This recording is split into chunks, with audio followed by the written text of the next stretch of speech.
Officially. चलो, तो हमने पहला क्वेश्चन, मैंने आपको ये होमवर्क का दिया था। आर्यन होमवर्क किया है आज?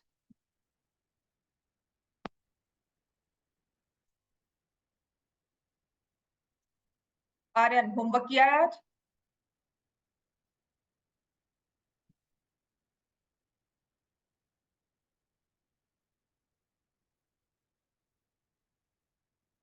आर्यन, आपने होमवर्क किया है आज कि नहीं?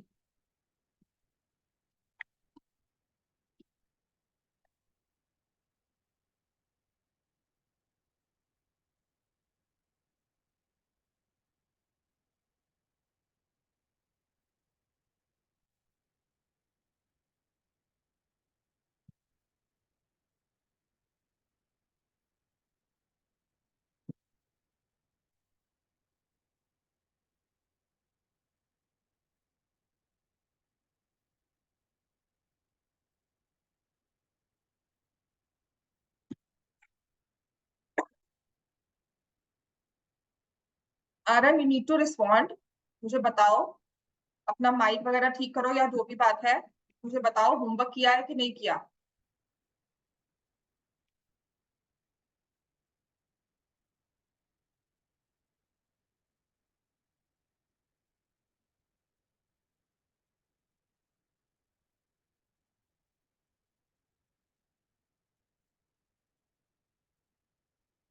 हाँ, होमवर्क किया है कि नहीं?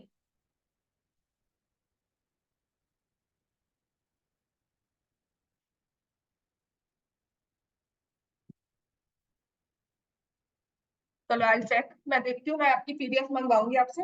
जो आपने होमवर्क किया ना, मुझे दिखाना। ठीक है, ओके। चलो, पहला वाला क्वेश्चन इजी था। यहाँ पर मैंने आपको कहा था ना, ये वाले क्वेश्चन देखने में। अब यहाँ पर 15x14 दिया हुआ है, 14 और 15 दिया हुआ है। चाहे छोटा नंबर हो चाहे बड़ा हो, इट ऑलवेज मेक सेंस। 2 3 हो तो हम फिर स्किप कर देते हैं कि मल्टीप्लाइंग इज इजी, है ना, तो उसमें इतना ध्यान नहीं देते। बट अगर ऐसा क्वेश्चन दिखे तो सबसे पहला मेरा रिस्पॉन्स यही होना चाहिए, एड द टू। तो मैंने इन दोनों को ऐड किया, तो 29x। बस यहाँ पर फर्क क्या है, बीच में माइनस आ गया। ठीक है, तो जब आप इनको ऐड करते हो तो 29x - 5 बनता है। ठीक है, और यहाँ पर आ जाएगा हमारे पास 232। तो x - 5 की वैल्यू किसके इक्वल है? 8। और x+y की वैल्यू किसके इक्वल है जब सब्ट्रैक्ट किया इसको?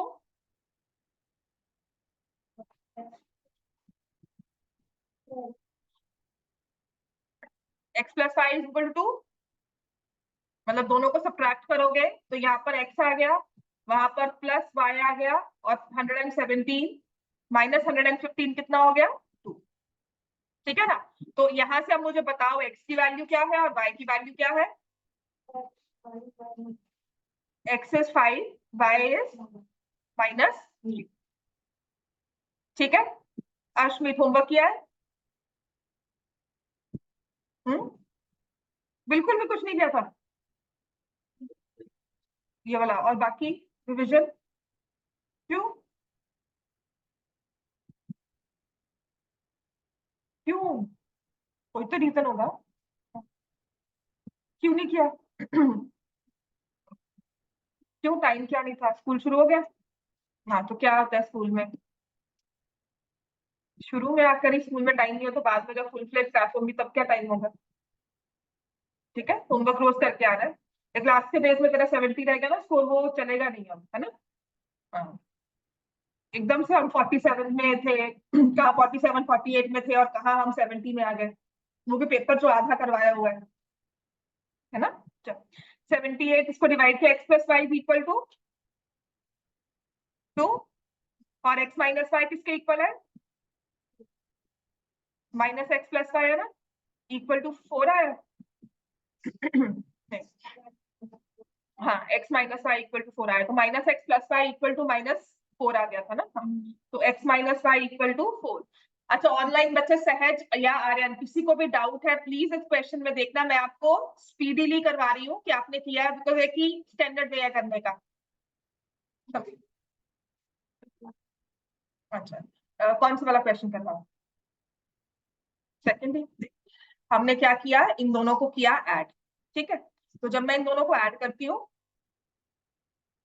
ये इक्वेशन 1 है, ये इक्वेशन, तो हमें क्या करना है, add the two equation, add equation 1 and equation 2।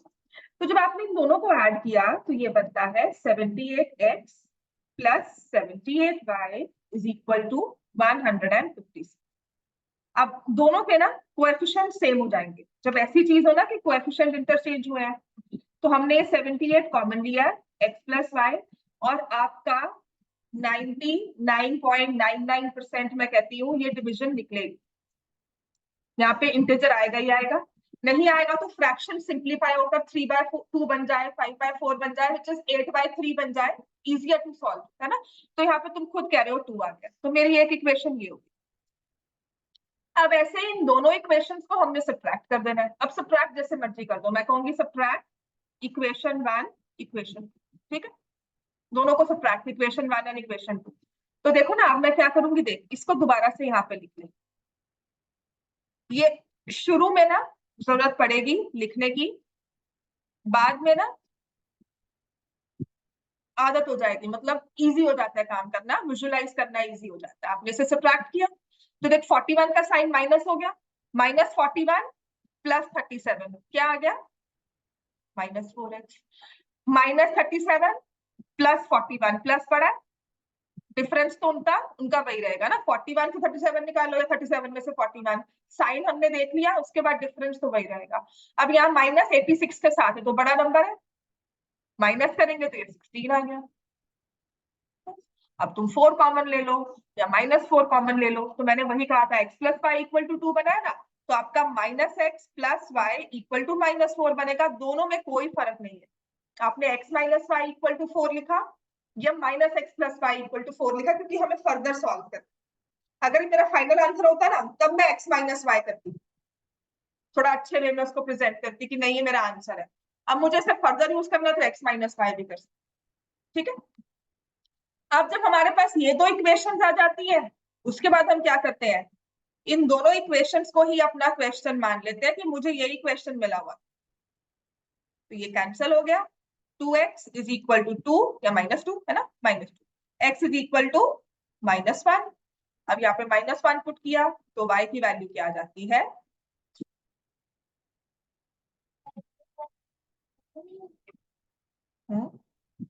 Sorry मैंने यहाँ पे 2y लिख दिया ना, यहाँ पे लिखना था 2y इक्वल टू -2, y -1, और जब y -1 है तो x कितना हो जाता है, तो इसका आंसर है x is equal to 3, y equal to -1। ठीक हो गया बच्चों सबको, है ना। बाकी 3 क्वेश्चन अगर कर लिए हैं तो अच्छी बात है, नहीं किया है तो इसे होमवर्क ले लो, लिख ले वो भी, मैं अब नेक्स्ट करवाऊंगी। I would want same questions है, इतने तो होमवर्क में हम कर ले और कल हम डिस्कस कर सकते हैं इनको। यहाँ पे -55 है, ये +55 है, ठीक है। बहुत इजीली आंसर वो इंटीजर नंबर्स में आते हैं, 1 1 2 2 ऐसा कुछ आता है। अब जैसे तुम कह रही हो कि यहाँ पर x इक्वल टू वाई है ना, तो यहाँ पे x equal to 1, y equal to 1 है, क्योंकि यहाँ पे देखो सामने वो सिर्फ नंबर्स पे डिपेंड करता है।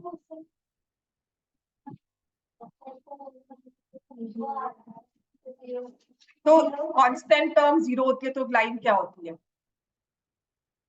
और पॉइंट नहीं होती, कांस्टेंट टर्म 0 होती है, x और y थोड़ी 0 हुआ है, x और y तो एग्जिस्ट करता है, तो जब x plus y equal to 0 हो तो ये तो लाइन तो बनती है ना।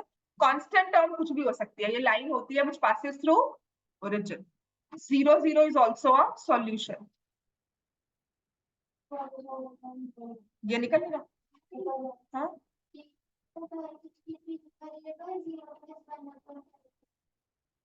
किस चीज को, क्वेश्चन नंबर 4 में, तो इनको 0 पॉइंट कुछ भी लिखोगे तो क्या बनता है,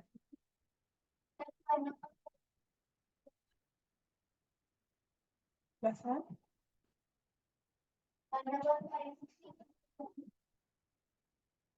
इनको ऐड किया, हाँ 563x plus 563y equal to 0 हो गया, तो x प्लस वाई किसके इक्वल आया,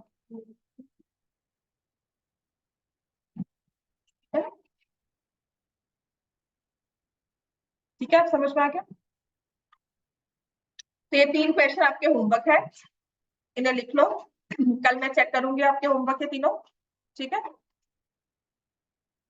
अब आते हैं नेक्स्ट। एक तरह का क्वेश्चन होता है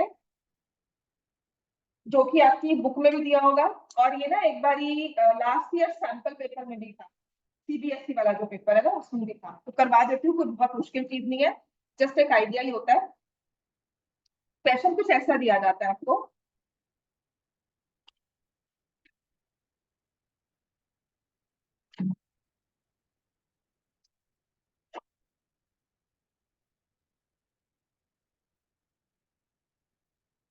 क्वेश्चन ही बहुत इजी वाला क्वेश्चन था।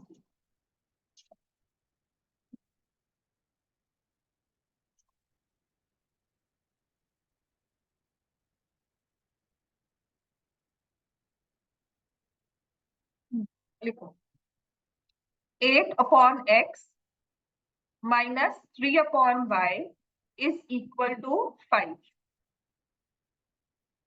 6/x minus 5/y equal to -2. ठीक है 2 वेरिएबल्स है लीनियर इक्वेशन, लेकिन पॉलिनोमियल में नहीं है। ये फॉर्म जो है हमारी पॉलिनोमियल नहीं है। याद है ना पॉलिनोमियल क्यों नहीं है? क्योंकि जो ये डिग्री है इसकी, that is also not equal to 1, है ना। पॉलिनोमियल मतलब डिग्री एक वो नहीं है, हमारा होल नंबर नहीं है। ठीक है ना, तो इसको हम पॉलिनोमियल नहीं मानते, लेकिन इक्वेशन तो है ना। और लीनियर हम कह नहीं सकते क्योंकि हम इसको पॉलिनोमियल ही नहीं मानते। डिग्री जब हम कह नहीं सकते कि है ही नहीं है, डिग्री नहीं जब एग्जिस्ट करती इसकी, right? Degree is not -1, या degree is something which we cannot define in terms of the definition. तो इन इक्वेशंस को हम लीनियर इक्वेशंस नहीं कहते हैं, इनको कहते हैं इक्वेशंस रिड्यूसिबल। वैसे तो इनकी बहुत टाइप है, लेकिन आपको सिर्फ एक ए टाइप आएगी और एक इस तरह का और क्वेश्चन आएगा, equations reducible to linear equations. LCM नहीं लेगा इसमें, ठीक है। हालांकि इसको एलसीएम लिया हुआ दिया जाएगा कि आपको लिखा जाएगा 8y minus 3x is equal to 5xy। उस केस में भी हमें एलसीएम नहीं लेना होता, हमें उसको इसी फॉर्म में लेके आना होता है, divide by x y both sides. वो मैं अब इतना नहीं करवा रही, अब इतने में आ रहे हैं। ठीक है, तो यहाँ पे एलसीएम नहीं लेना होता, लेकिन इनका आंसर निकालना है। इसको ग्राफ पे प्लॉट करना है, ग्राफ पे बिल्कुल प्लॉट हो जाएगा ये। समझ में आ गया? तो हम इसे कैसे करते हैं, ऐसे वाले इक्वेशंस को हम कहते हैं रिड्यूसिबल, कि देखने में लीनियर इक्वेशंस नहीं है, लेकिन कुछ अपने टेक्निक लगाकर हम इन्हें इक्वेशंस की फॉर्म में लिख सकते हैं, लीनियर इक्वेशन की फॉर्म में लिख सकते हैं। तो हमें क्या करना है, we will do substitution, substitution of variable. X क्या है डिनोमिनेटर में, तो मैं कहती हूँ लेट मी से 1/x as a, 1/y as b। इनको एक अलग से अपना एक वेरिएबल नाम दे दिया, पी क्यू दे दो, एक्स वाई की जगह जो मर्जी दे दो, अल्फा बीटा जो आपका मन है वो दे दो। Normally we do p q और वी डू ए। ठीक है, तो ये जो इक्वेशन है क्या ये बन जाएगी, 8a minus 3b बन गई ना, ये इक्वल टू 5। किसी को यहाँ पर मुश्किल है? और दूसरी वाली क्या बन जाएगी, 6a minus 5b equal to. अब तुम ये एक्स वाई के लिए चाहे सॉल्व ना कर पाए, लेकिन ए और बी के लिए आप इजिली, मतलब हमारे जो जिस टर्म को हम देखना चाहते हैं उसी में आ गई ना ये हमारा क्वेश्चन, तो हम उसको वैसे सॉल्व कर लेंगे। Instead of solving for x and y, I have made it a little more comfortable to my eyes, to my appealing to my eyes and my mind also. मेरा दिमाग इनको देखकर आप समझ गया कि हाँ ये कुछ जाना पहचाना सा लग रहा है ना, राइट। तो अब हमने क्या करना है, इनको सॉल्व करना है फॉर ए एंड बी, और उस ए एंड बी से हम जाएंगे अपने एक्स और वाई के पास। समझ में आ गया? मुश्किल नहीं है ये भी। आप ड्यू कोर्स ऑफ टाइम में ना, जैसे मैंने आपको कहा ना वो ए और बी वाला था, तो यहाँ पर आप डायरेक्टली इसी को मल्टीप्लाई करके भी एक्स और वाई के लिए सॉल्व कर सकते हो। ठीक है, बट ये क्या होता है कि जिसको नहीं समझ में आता उसके लिए होता है अच्छा ये ए बी में, उनको ये मतलब अपना लगता है जाना पहचाना फॉर्मेट लगता है कि हाँ ये समझ में आ गया। ठीक है, तो मैं इसको सॉल्व करूंगी विद एलिमिनेशन ओनली। तो मैं इसको मल्टीप्लाई कर रही हूँ 5 से, और इस वाली इक्वेशन को मल्टीप्लाई कर रही हूँ 3 से। मेरी इक्वेशन बन जाती है 40a minus 15b equal to 25। 18a minus 15b equal to -6। दोनों के साइन सेम है तो क्या करना चाहिए? साइन चेंज मतलब सब्ट्रैक्ट, है ना? तो आपने क्या कहना है? Sign change. जो खत्म हो रही है टर्म जिसके लिए साइन चेंज किया था उसको पहले कैंसिल कर दो। So if I subtracted this is 22a is equal to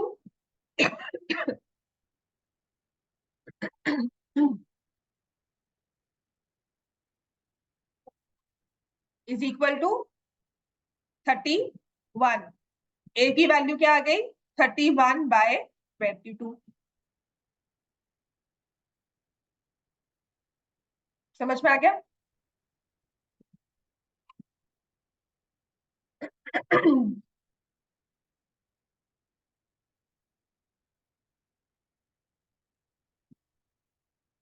a की value is 31/22।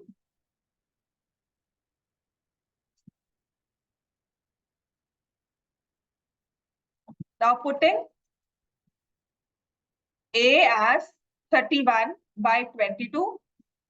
So 8 into 31/22 minus 3b equal to 5।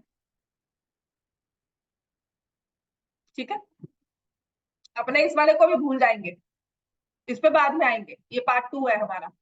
ठीक है, तो पहले हम सॉल्व करेंगे कि ए और बी जो हमने अभी इक्वेशंस को बनाया है उसमें तो आंसर निकाले। तो अभी हम इसको ए और बी के लिए सॉल्व करते हैं।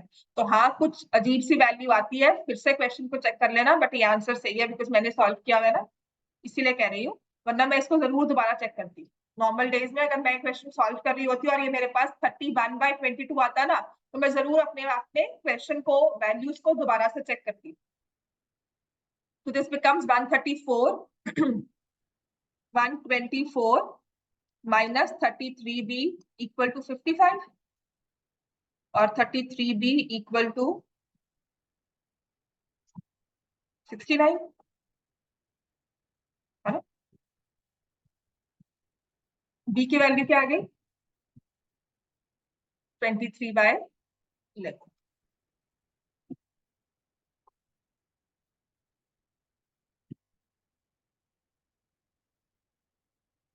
तो जो हमें क्वेश्चन दिया था उसमें वेरिएबल था डिनोमिनेटर में, तो हमने क्या किया? वेरिएबल को सब्स्टिट्यूट करके उसको ले आए इन द न्यूमरेटर और अपने नए वेरिएबल्स के साथ इन इक्वेशंस को सॉल्व किया, जिससे मेरे पास a और b की वैल्यू आ गई।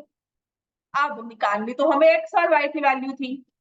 मैं कह रही हूँ 1/x a के इक्वल है ना? और आपने नंबर की टर्म में a की वैल्यू क्या निकाली है? 31/22। 1/b की वैल्यू क्या निकाली है? 23/11। तो x क्या हो जाएगा? 22/31। y क्या हो जाएगा? 11/23। ये डायरेक्टली भी सॉल्व कर सकते थे, after some point of time, एक महीने बाद डायरेक्टली भी करवा दूंगी कि कैसे हम बिना सब्स्टिट्यूट किए भी करते हैं और वो हो जाता है, उसमें कोई हार्ड एंड फास्ट रूल है कि नहीं होगा और गलत भी नहीं कोई कर सकता।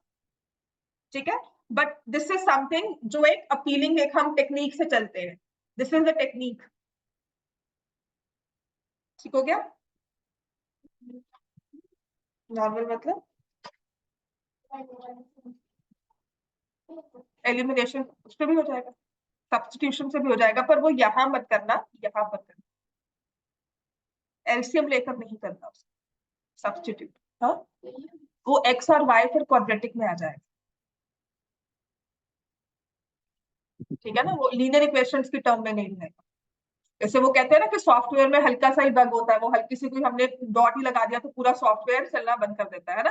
कभी कभी वो वेबसाइट हैंग करती है, करप्ट हो जाती है फाइल, तो क्या होता है उसमें, है ना?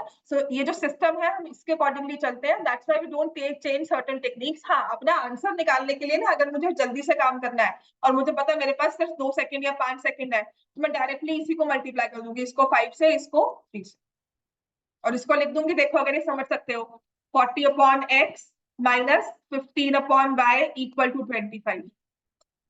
बात समझ में आई? मैं सिर्फ कोएफिशिएंट्स पे ध्यान दे रही हूँ, मुझे नंबर सेम करना है। इसमें भी y डिनोमिनेटर में है, इसमें भी y डिनोमिनेटर में है। पंगा तब होता है यहाँ पे ऊपर होता है या नीचे होता है ना, तो वो चीजों में है नहीं है, दोनों सेम सेम है, दोनों में सेम सेम है, तो मैं यहीं पे मल्टीप्लाई कर दूंगी। अगर ये चीज समझ लेते हो, मैं इसी को कह रही हूँ कि अगर आप ऐसे कर लोगे ना तो कोई गलत नहीं कर सकता है। आपने दोनों कोएफिशिएंट सेम कर दिए, सब्ट्रैक्ट माइनस प्लस, बताओ क्या फर्क है, डायरेक्टली एक्स और वाई की value. What I am refraining is don't take LCM. वो क्यों नहीं लेते, क्योंकि हम कुछ टेक्निक को फॉलो करते हैं, वो लीनियर इक्वेशन नहीं रहेगी, वो क्वाड्रेटिक हो जाएगी। अगर ऐसे कुछ दिया जाए ना आपको ये, तो ये आपके लिए लीनियर इक्वेशन नहीं है। यहाँ पर वेरिएबल की पावर 2 है तो ये क्वाड्रेटिक में चला गया, तो यहाँ पर जब सब्स्टिट्यूट करोगे ना तो लंबा काम चला जाए, करते नहीं। यूजुअली हम वेरिएबल को कैंसिल नहीं करते, because we take that means we are assuming कि वो इक्वल टू जीरो नहीं,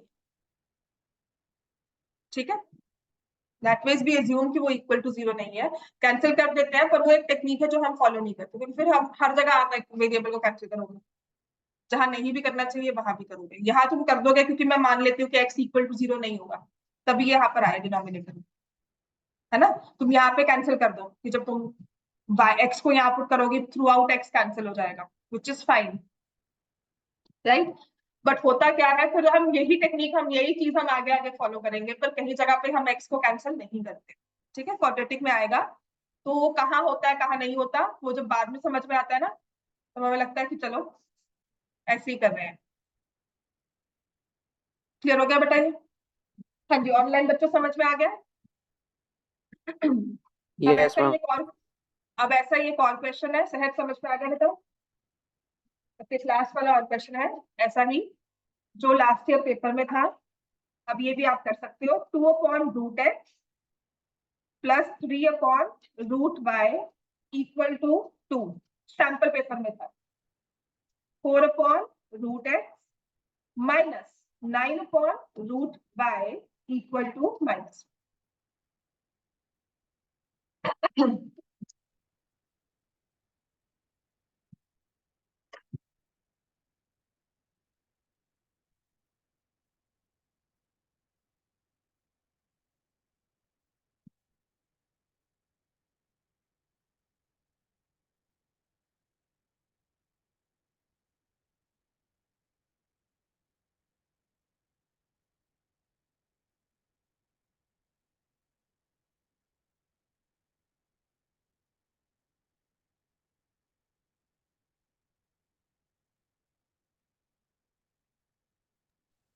मैम हाँ जी बेटा।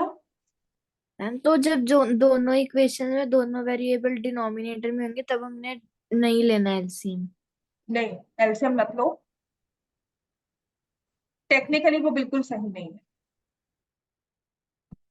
ठीक है। बस तो ये आपके पास बन जाएगा 2a plus 3b equal to 2, 4a minus 9b equal to minus.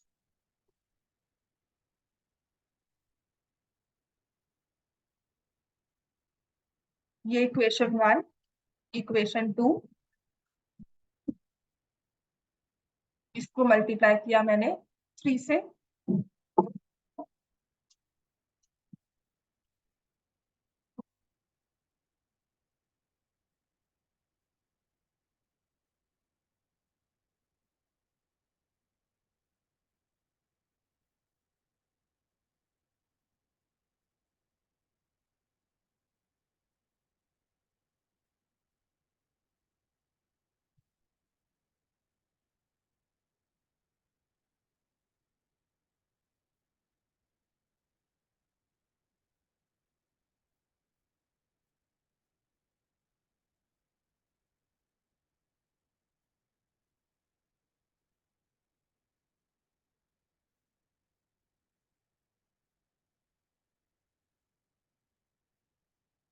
यही तो कैलकुलेशन रुकनी है यहाँ पर, तो अच्छा ना मैं रुकी।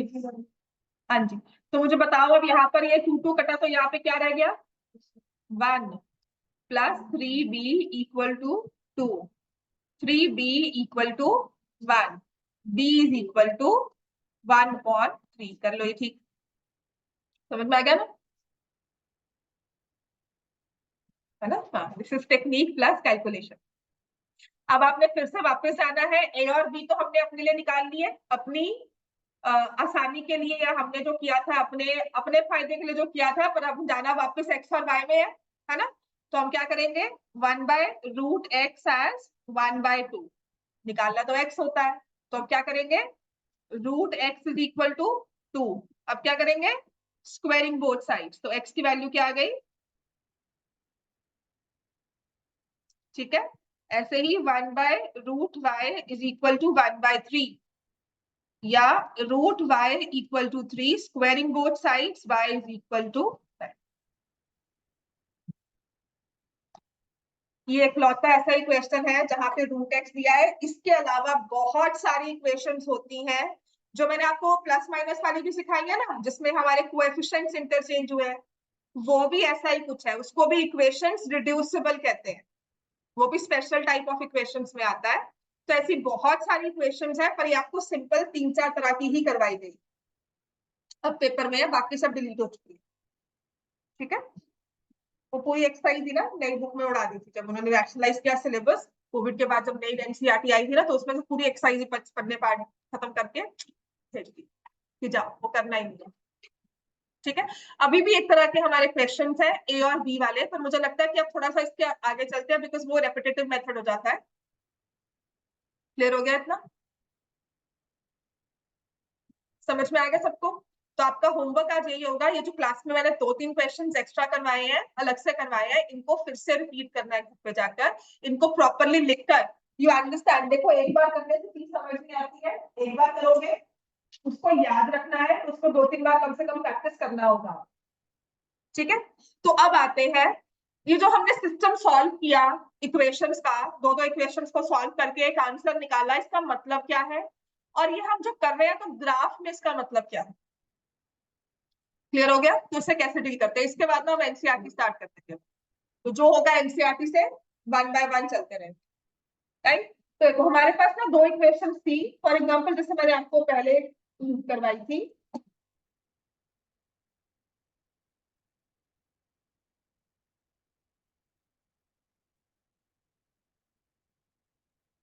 (4x - 3y) is equal to 8, x - 2y equal to -3।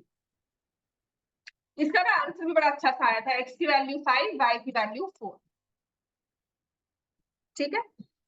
इस आंसर का मतलब क्या होता है कि एक ऐसा नंबर है x का, एक ऐसा नंबर है y का, जो दोनों इक्वेशंस को सेटिस्फाई करता है ना। एल्जेब्रिकली तो हमने यही कहा कि लेफ्ट हैंड साइड को राइट हैंड साइड पे इक्वल करेगा, वेरीफाई करते हैं। अब इसी चीज को हम ग्राफ में कैसे समझते हैं, ठीक है। तो ग्राफ ड्रॉ करना है ग्राफिकली, ऐसा करो, आज कर लेते हैं 4x - 3y फटाफट से, चलो ग्राफ इसका घर पे ड्रॉ करना। अगर कोई मुश्किल है तो मैं देखूंगी, कल करवाऊंगी। What I want to teach right now is कि अगर मैं इन दोनों को ग्राफ पे ड्रॉ करती हूँ, तो मैं एक्स एंड वाई की वैल्यू लूंगी, यहाँ पर भी एक्स एंड वाई की वैल्यू लूंगी, तो ये जो x की वैल्यू 5, y की वैल्यू 4, दोनों में एक कॉमन पॉइंट आएगा, ठीक हो गया। और इसी चीज को अब मैं ग्राफ में दिखाती हूँ आपको, करवा दे क्लास, बुक के हिसाब से कराना, मैं बुक के हिसाब से करवाती हूँ। हाँ हाँ, मैं शुरू में ऐसे ही करवाती थी, तो देन आई रियलाइज कि ना ग्राफ वो ना हमें पता है, हम समझ जाते हैं, पर बच्चा जो पहली बार उस चीज को सीख रहा है ना, उसको एक चीज करवाने में कहा कि नहीं नहीं ये छोड़ दो क्योंकि ये दूसरे मेथड से होगा, तो उसके दिमाग में आते हैं कंफ्यूजन। अब जब तुम बुक करोगे ना सॉल्व, तुम समझा पा रही हो ना अच्छे से, अब यही चीज अगर किसी में रॉ हैंड को समझाऊंगी, वो कहेगा ये क्या यूनिक बता दिया, मतलब टर्म्स थोपने से अच्छा है ना फर्स्ट क्लास में, जो एक सच में देखना अपने आप को ना हर एक चीज में नए टॉपिक से, जब आपको कभी भी इंट्रोड्यूस करना होता है ना, कभी भी किसी भी नई चीज को पढ़ोगे, साइंस की नई बुक को पढ़ते हो, don't get into two many books, एक बुक पढ़ो, एक पेज पढ़ो, उसको वर्ड बाय वर्ड फॉलो करके, ये नहीं कि दूसरी बुक उठाकर हमने फिर से वही चैप्टर वो सारा उसमें से पढ़ना शुरू कर दिया, ठीक है ना। आर्टिस्ट ना बिगनिंग में नहीं खोलते, जो खोलते हैं ना वो पागल होते हैं, मतलब परेशान हो जाते हैं, पागल हो जाते हैं आरडी में बहुत क्वेश्चन था, आरडी में बहुत क्वेश्चन था। आरडी में क्वेश्चन इसलिए हैं क्योंकि आपने एक बार एनसीईआरटी की, फिर कहते हो आरडी कर ले, which is the usual technique. सच में कहती हूँ कि सबसे गलत टेक्निक है। आरडी तब खोलो जब आपने एक चैप्टर अच्छे से एनसीईआरटी से रट्टा मार लिया, आपको एक एक क्वेश्चन का आंसर याद है, उसके बाद आरडी खोलकर देखना, आप कहोगे सारी आरडी वही है, सारा एग्जाम्पलर, सारी एनसीईआरटी उसमें भरी हुई है। समझ में आ गया? आरडी डिफिकल्ट बिल्कुल नहीं है। आरडी मेरे टाइम से चलती आ रही बुक है। आरडी शर्मा हम भी करते थे, यूजुअली से आरडी शर्मा कर लो, आर एस अग्रवाल कर लो, ये 2 बुक्स चलती थी। ठीक है, उसके अलावा कोई तीसरी बुक मार्केट में नहीं थी। तो उस टाइम से अब तक आरडी ने कितने क्वेश्चन अपने अंदर रखे होंगे, ठीक है ना? तो उस चीज को चलाना मतलब सारे चेंजेस देखना। ये स्क्रीन सबको ग्राफ दिख रहा है ना? हाँ, शेयर करके। तो इसलिए कह रही हूँ, कभी भी कोई नई बुक फॉलो करनी है ना, मुझसे बिना पूछे बिल्कुल नहीं करनी। मैं बताऊंगी तब कर सकते हो। और अगर मैं कह रही हूँ एनसीईआरटी करो, तो बार बार एनसीईआरटी करो, चाहे उसको पढ़ते पढ़ते आंखों में गड्ढे आ जाए, नींद आ जाए। सीरियसली, ये मैं जिसका नोट, कल मैंने वो कोट बोला था ना कि 1000 किक्स वन टाइम, वो ब्रूस ली का कोट है। मैंने सर्च किया बाद में किसका था, I was looking for it, मैंने लिखा हुआ था कहीं पर कि I fear the man who is not practised 1000 kicks, one kick 1000, sorry, who has not who has practised, नहीं नहीं, उसका था but the man, not the man who's practiced 1000 kicks one time, but the man who's practiced one kick 1000 times. ये सच में technique है, maths में यही काम करने वाला है। एक क्वेश्चन को 10 बार कर लो, समझ में आएगा। देखो मैंने दोनों ग्राफ्स को ड्रॉ किया। ये है 4x, रेड लाइन दिख रही है ना, ये वाली, ये है 4x minus 3y equal to 8, और x minus 2y equal to -3, ये हमारी है ब्लू लाइन। तो ये जो हमारा कॉमन पॉइंट था 5 4, ठीक है ना, इस वाली इक्वेशन में भी 5 4 आया था, ठीक है, इस वाली इक्वेशन में भी 5 4 आया था, और इस वाली इक्वेशन में भी 5 4 आया है ना? और वो ग्राफ में क्या है, ऐसा पॉइंट जहां से दोनों लाइंस पास कर रही हैं, तो इसको हम क्या बोलते हैं, that is point of intersection. ठीक है, तो अगर जब भी हमने सिस्टम ऑफ इक्वेशंस को सॉल्व किया और वो एक्स वाई की वैल्यू आ रही है, तो एल्जेब्रिकली हम उसको बोलते हैं कि इक्वेशंस का सॉल्यूशन आ गया, और ग्राफिकली कहते हैं इंटरसेक्शन पॉइंट। क्लियर हो गया? इतना क्लियर है? ये ग्राफ में समझ में आ गया, ऑनलाइन समझ में आ गया ना?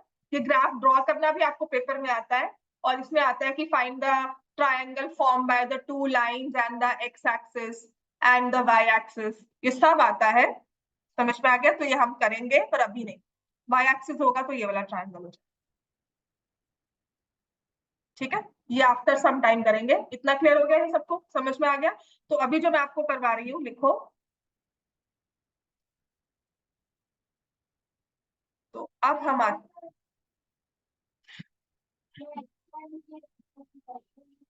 हाँ, ट्राइंगल निकालना तो सबका, फिर वो ट्राइंगल आइडेंटिफाई करना, उसके बाद उसको ग्राफ पे ड्रॉ करना, वो प्रैक्टिस करना। ठीक है, तो अब हमारे पास जो ये इक्वेशंस आई थी ना, ये देख मैंने लिखा था 4x minus 3y equal to a, x minus 2y equal to -3, ये लाइंस है, इनका एक सॉल्यूशन आया x equal to 5, y equal to 4, जिसे हम ग्राफिकली या एल्जेब्रिकली बोलते हैं, लिखो, जिसे हम कहते हैं सॉल्यूशन, कहते हैं ना कॉमन सॉल्यूशन, उसके लिए वर्ड यूज किया हुआ है यूनिक सॉल्यूशन, कि इकलौता ऐसा ही है, इसके अलावा कुछ नहीं होगा, यही होगा, और इसके अलावा कोई और नंबर नहीं होगा, -4 भी नहीं होगा। आप y को अगर 4 है और -4 कर दोगे, तो आपको समझ में आता है ना, ग्राफ में तो हमारा बिल्कुल ही एक्सिस ही चेंज हो जाएगा, नेगेटिव साइड पे आ जाएगा। So this is unique solution, और इससे हमें मिलती है इंटरसेक्टिंग लाइंस। अगर कभी आपको कहे ना कि इन दोनों लाइंस का यूनिक सॉल्यूशन है, तो ग्राफ में आपको समझ में आ गया, उसकी ग्राफ आपको पिक्चर क्लियर हो गई कि वो लाइंस इंटरसेक्ट कर रही है। ठीक है, एंड 2 लाइंस, ज्योमेट्री भी कहती है 2 lines can intersect at only 1 point, इसीलिए उसे यूनिक कहा गया कि यही होगा, इसके अलावा और कोई नहीं होगा। वो कैसे आइडेंटिफाई करते हैं, मान लो मैंने आपको लाइंस दे दी, आपने सॉल्व नहीं करना और उसे बताना है, तो वो भी हम देखेंगे, उसके 2 वेज होते हैं, अलजेब्रिकली भी होता है और ग्राफिकली भी होता है। ठीक है, अब यूनिक सॉल्यूशन नहीं है तो और कौन से सॉल्यूशंस होते हैं? फॉर एग्जांपल लिखो, जैसे मैंने यही लिया 4x minus 3y equal to 8, एक लाइन ये ली, ठीक है। अब दूसरी लाइन लिखो 8x minus 6y equal to 70। इसको सॉल्व करो दोनों को, जो मैंने अभी क्वेश्चन लिखा है ना इसको सॉल्व करो। एक क्वेश्चन ना मैंने छुड़वा लिया ना कि बाद में करेंगे, गलती से आ गया, वो अब आने वाली बात, ठीक है। तो आप क्या करोगे, 4x minus 3y equal to 8 को मल्टीप्लाई कर दोगे 2 से, है ना। अब 2 से मल्टीप्लाई किया, 4 2 जा 8, 3 2 जा 6 इक्वल टू 16। फिर हम क्या करते हैं, जो वेरिएबल से नंबर सेम आता है उसको हम क्या कर देते हैं, सब्ट्रैक्ट करना होता है, तो साइन चेंज करना पड़ेगा। यहाँ पे माइनस हो गया, इसको प्लस, इसको माइनस, ये हम करते हैं बिना सोचे समझे पहले स्टेप में।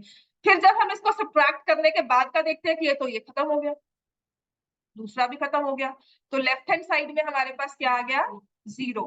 लेकिन जब हमने राइट हैंड साइड में सब्ट्रैक्ट किया, 17 माइनस 6 16 कितना हुआ, 1। Now can 0 be equal to 1? No, doesn't make sense, है ना।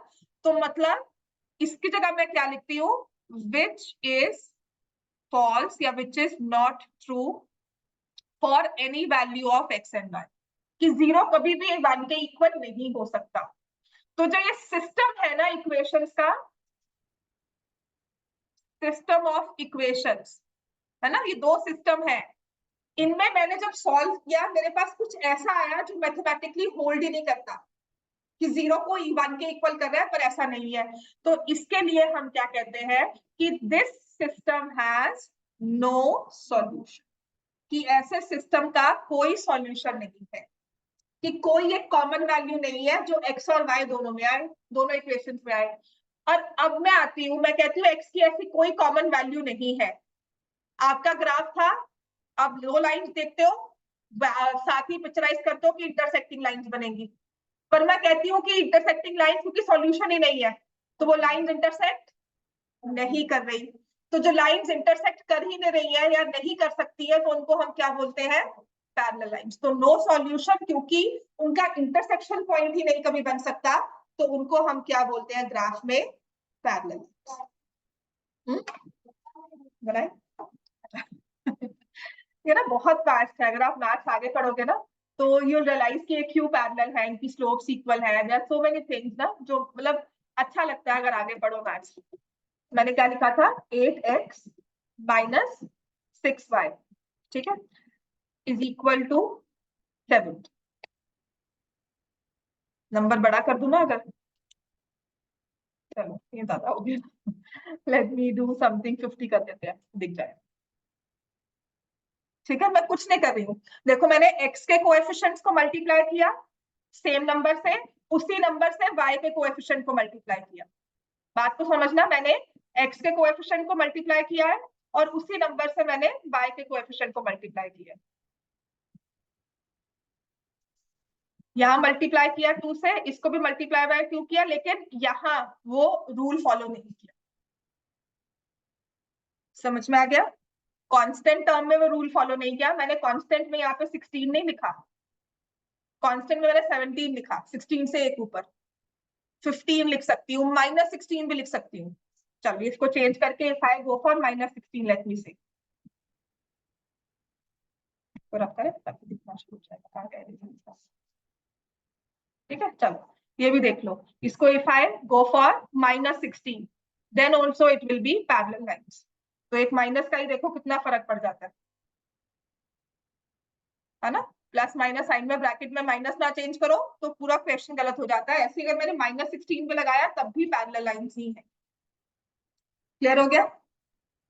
अब अगर मैंने इसको यहाँ पर प्लस 16 ही लिखा होता तब क्या होता, मैंने पूरी इक्वेशन को ही मल्टीप्लाई कर दिया होता एक सेम नंबर से। ओवरलैप करवा दिया क्लास में, नहीं वेरी गुड, ठीक है। तो जैसे अब मैंने यहाँ पर लिखा, ये मैंने लिखा था, यहाँ पे लाइन लिखी थी 4x minus 3y equal to 8। अब मैं क्या लिख रही हूँ, 8x minus 6y equal to 16। इसको सॉल्व करो, है थोड़ा टाइम दूंगी फिर आप लिख लोगे इसको, ठीक है। जब आपने इनको सॉल्व किया, फर्स्ट वाली इक्वेशन को मल्टीप्लाई किया 2 से, तो क्या बन गया, 8x minus 6y equal to 16। 8x -6y equal to 16। Subtract किया, ये कैंसल, ये भी कैंसल, या लेफ्ट हैंड साइड में 0, राइट हैंड साइड में भी 0। अब 0 equal to 0 which is true for every value. 0 हमेशा 0 के इक्वल है, which is true. That means the given system, ये सॉल्यूशन तो है इसका, लेकिन ये कैसा होगा? Infinitely, it will have infinitely many solutions. Infinitely many solutions कि ये दोनों लाइंस एक पॉइंट पर नहीं, बहुत सारे पॉइंट्स पे इंटरसेक्ट कर रही हैं, तो इसको हम बोलते हैं कोइंसिडेंट लाइंस या ओवरलैपिंग लाइंस। ठीक है, ये लिख लो तीनों चीजों को। इसमें भी प्रॉपर से टेबल बनवाकर लिखवाना है। यूनिक सॉल्यूशन मतलब इंटरसेक्टिंग लाइंस, मतलब अभी आपको क्या लिखोगे, ऐसे लिखो इसको, फिर मैं टेबल बनवाऊंगी, आप लिखोगे। एनीबडी वांट्स दैट्स वर्किंग की मैंने जो लिखा है नंबर इक्वेशन फॉर्म की है, ये सॉल्व करना। आप ऐसे लिख लो, unique solution intersecting lines, no solution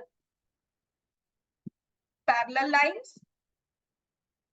समझ में आता है ना? नो सॉल्यूशन पैरेलल लाइंस के साथ कैसे याद करना है कि कोई इंटरसेक्शन पॉइंट ही नहीं है, और जिन लाइंस का इंटरसेक्शन पॉइंट नहीं होगा तो वो लाइंस को पैरेलल होना जरूरी है। इनफाइनाइटली मेनी सॉल्यूशंस, तो इसको हम बोलते हैं कोइंसिडेंट लाइंस, या जिससे कोइंसिडेंट कभी नहीं समझ में आता तो उसे हम बोल देते हैं ओवरलैपिंग लाइंस। तो अब मैं ग्राफ में अगर आपको दिखाऊंगी, ये देख लो, फिर हम उसको 16 रख के देखेंगे ना। फिर अब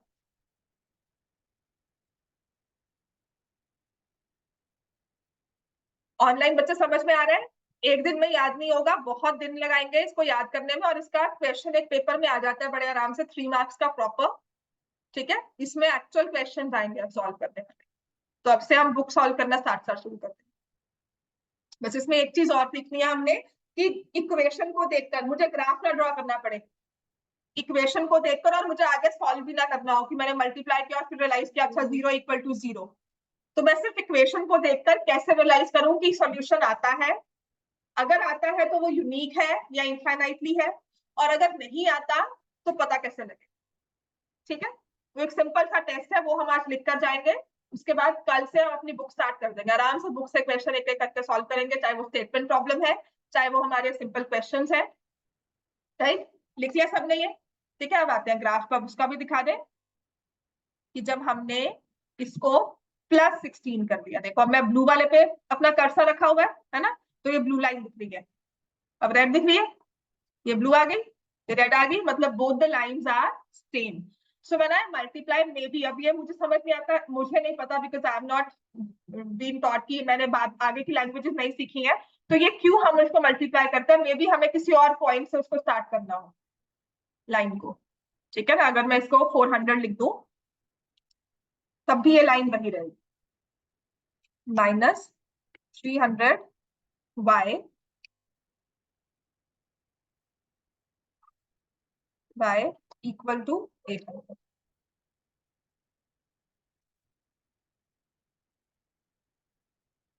ठीक है, तो मे बी हमें पॉइंट कहीं और करना हो, इसीलिए ये लाइंस को मल्टीप्लाई रखते हैं। सो यू कैन सी, जब भी हमने किसी कांस्टेंट से थ्रू आउट इक्वेशन को मल्टीप्लाई किया, so now that gives you the answer कि मैम अगर मल्टीप्लाई कर रहे हैं तो वो इक्वेशन चेंज नहीं हुई, बिल्कुल चेंज हुई।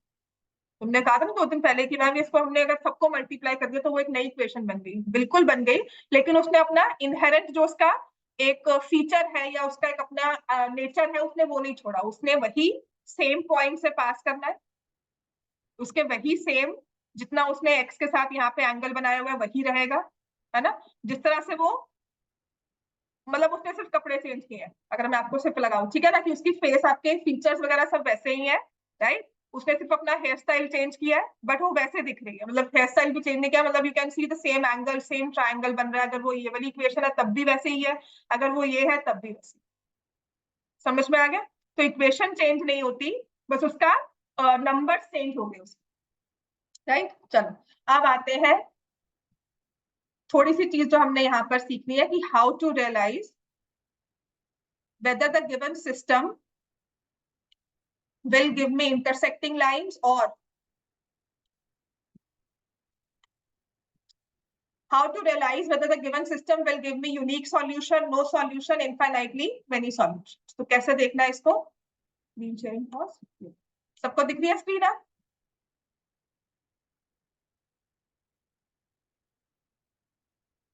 ऑनलाइन बच्चों दिख रही है ना स्क्रीन?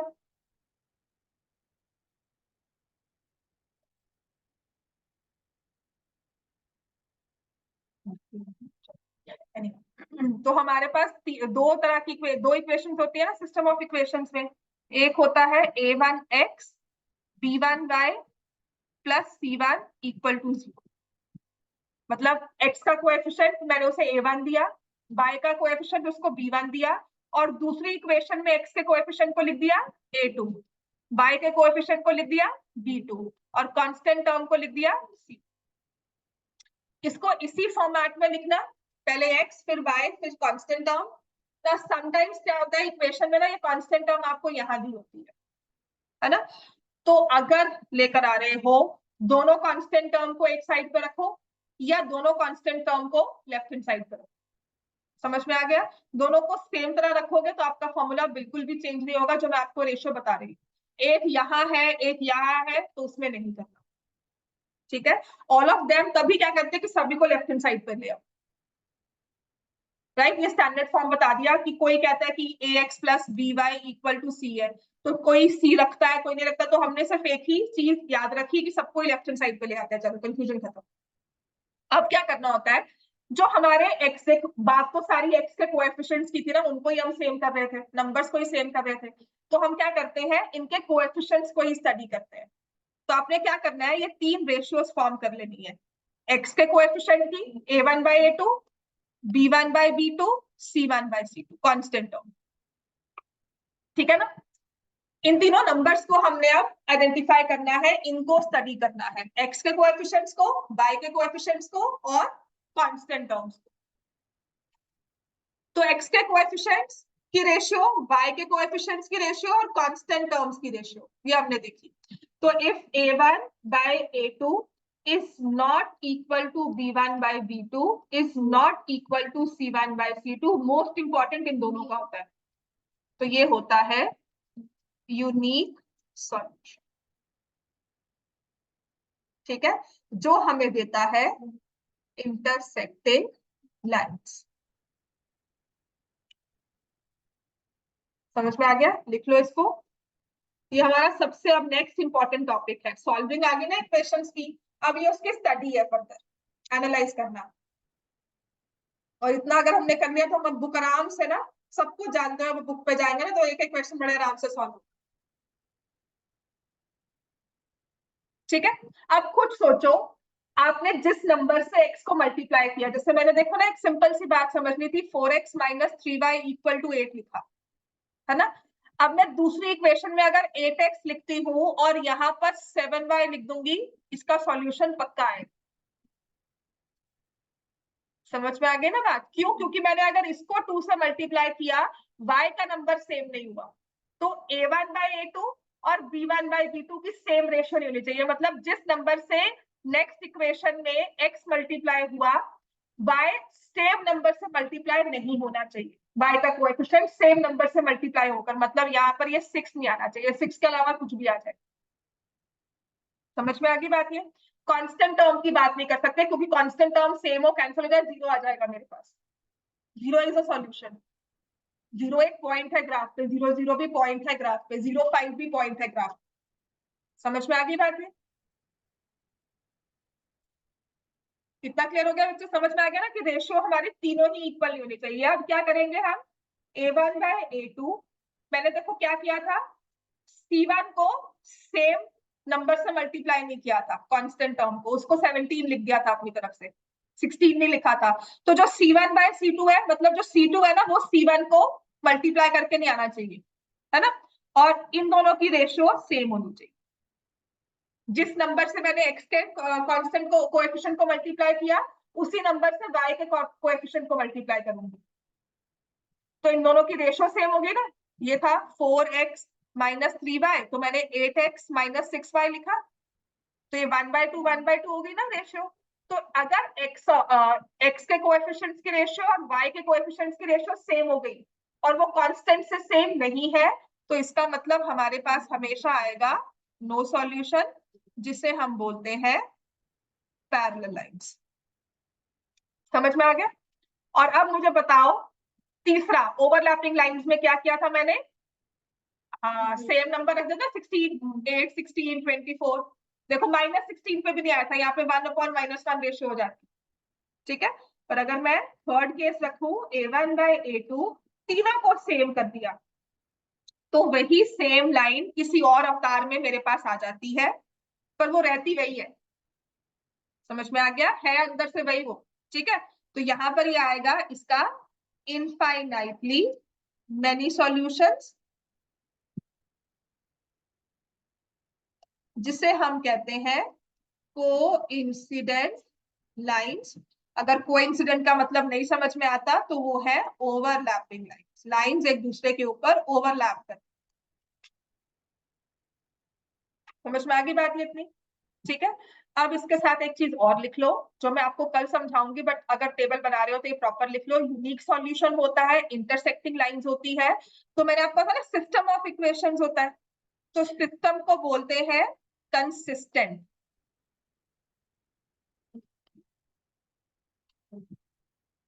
कंसिस्टेंट, और ये होता है इंडिपेंडेंट।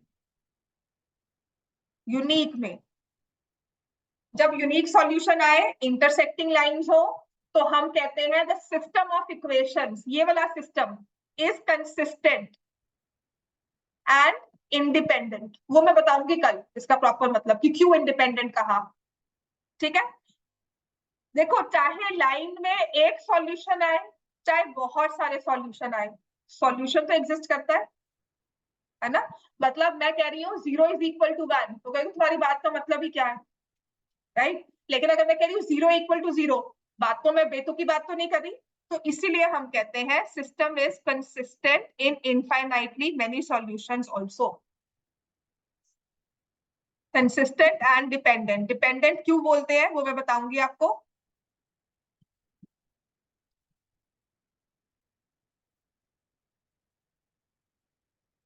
ठीक है, कल समझाऊंगी डिपेंडेंट क्यों बोलते हैं, इसको इंडिपेंडेंट क्यों बोला, इसको डिपेंडेंट क्यों बोला।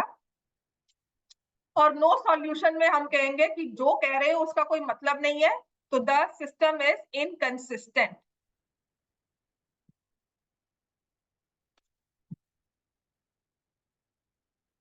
क्योंकि सॉल्यूशन ही नहीं है, तो जो कह रहे हो ना बात का मतलब ही नहीं है कोई, तो योर इक्वेशंस आर इनकंसिस्टेंट, क्योंकि वो हमें सॉल्यूशन ही नहीं दे रही। समझ में आ गई बात है? तो ये तीन चीजें हमें याद करनी है। आज का होमवर्क मैंने आपको वो 3 क्वेश्चन दिए थे, प्लस मैंने 1/x और 1/√x वाला क्वेश्चन दिया था, वो सॉल्व करना है।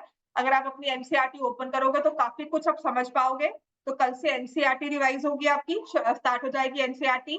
बट ये वाली चीज जो है ना, ये टेबल जो है, ये कल 2 बार आपने नोटबुक में लिख कर लाना है। समझ में आ गया क्या लिखना है? A1/A2, यही जो चीज मैंने अभी दी है, ये पेपर में आपने अभी लिखवाई है ना, ये ऐसी लाइंस, ये प्रॉपर लिख के लानी है। A1/A2 not equal to B1/B2 not equal to C1/C2, unique solution, intersecting lines, consistent, independent. ये 4 वर्ड्स हमें ऐसे लिख कर लाने हैं, ठीक है। ऐसे ही इसके नो सॉल्यूशन के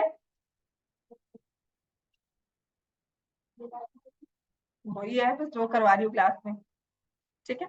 छोटे से 5 क्वेश्चन का 10 क्वेश्चन दूंगी क्लास में सॉल्व करके, बस क्लास में चेक हो जाएंगे, उसके बाद उसका छुट्टी होगी, ठीक है। उसके बाद संडे को कोई क्लास नहीं होगी।